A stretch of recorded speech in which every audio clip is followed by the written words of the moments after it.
So I'm sure everyone knows about Falco. When you think about Falco in Melee, you think about his iconic shine and down air combos. Laser combos, epic down airs off stage. But what if I told you the PAL version of Super Smash Bros. Melee, Falco lost one of his significant positives that was in the NTSC version of the game? For those who don't know, let me give you a little bit of a history lesson.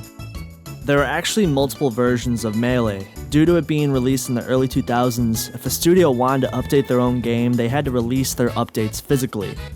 Because GameCubes had very little internet capabilities at the time, balance patches and modern-day buffing and nerfing on characters would be impossible back then. However, the exception of this is if a company were to release a game into other territories, that would give them the chance to balance up the game and see how they want to change things. The NTSC version of the game is the version where most people play in modern-day tournaments, especially in America. However, if you lived in Europe, they were given a balance-patched version of the game that was actually buffing and nerfing a lot of low tiers and top tiers, ironically before they had their big placements in tournaments in the modern-day meta. Characters like Marth, Fox, and Falco were given nerfs, and characters like Ganondorf and Kirby were given buffs. Falco's bread and butter combos were actually nerfed heavily all the way back in 2002 in the European release of the game. It's pretty interesting that they would do such a thing considering there was hardly any relevant competitive Smash scene at the time. Most people were just playing tournaments with items and just having a good time, but a lot of the changes in the European version of the game were pretty large competitive changes, especially all the way back in the day. Falco wasn't given a lot of changes, but he was given two specific changes, one being somewhat small and one being much bigger. Falco's down throw was changed because Fox couldn't tech out of his throw, but in the PAL version of the game they nerfed it so now Fox can tech out of his down throw.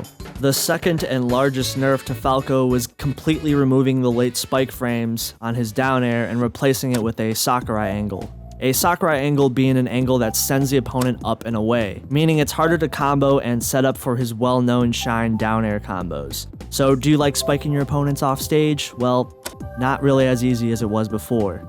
Getting free KOs with the late hit of the down air was significantly nerfed, and it's a lot harder to use in general. It's pretty crazy that the devs behind Melee would make such a large change to the competitive scene all the way back in the day.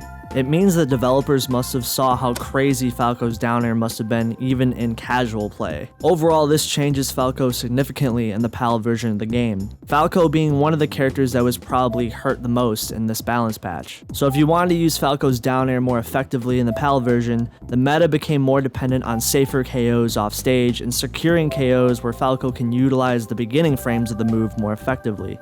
It's significantly weaker as a bread and butter combo tool in his moveset. In the competitive meta initially after these changes, Falco was actually ranked in the number 2 spot in the first PAL tier list created for Melee. This can be because of many factors, but in the early days, in the early 2000s, people thought Falco was better compared to Fox because Falco's lasers could actually stun his opponents. However, as time went on, people realized that Fox's lasers were good too. They have their own placement in the meta. Initially though, he was placed higher than Fox because at the time Fox was heavily nerfed in the PAL version of the game and so many people didn't see the potential of Fox in the early days. Oh, and yes, people thought Sheik was the number 1 best character in 2002, and as the years go by and the PAL meta would change, despite all these buffs and nerfs, the final PAL tier list is almost strikingly similar to the current NTSC tier list, even after the balance patch that was given in the European version. Falco was initially in the number 4 spot in the 2010 PAL tier list, then being ranked in the number 3 spot in 2015.